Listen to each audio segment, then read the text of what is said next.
بسم الله الرحمن الرحيم. ازيكم يا امارات؟ يا رب تكونوا بخير.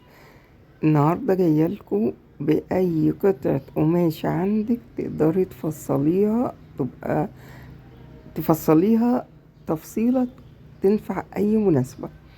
اي قماشه، في قماشات بتبقى ناشفه، في قماش ليها تفصيله، في قماشات بتبقى طريه وليها تفصيله. طبعا التفصيلات اللي هي على العريان دي يا جماعه تلبسوا تحتها بادي عشان الحرمات بس. وطبعا اللي مسيبة شعرها هتلبس طرحة اكيد. هنا هتلبس بادي. شوفوا، بصوا، قماش تقريبا ده قماش كريب، يعني انا مش ماسكة القماش عشان اعرف دوت كريب ولا مش كريب، بس عاملاها تفصيلة. آم، يعني تنفع اي مناسبة، اي خطوبة، اي حاجة كده على الضيق، يعني زي ما بيقولوا. يا رب بس يكون المحتوى بتاعي بيعجبكم.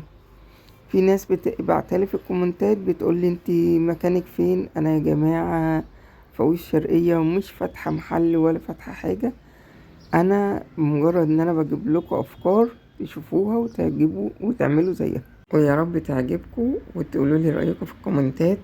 ومش عايزة حد يزعل مني لان انا مش فاتحة محل. ادعوا لي يمكن افتح.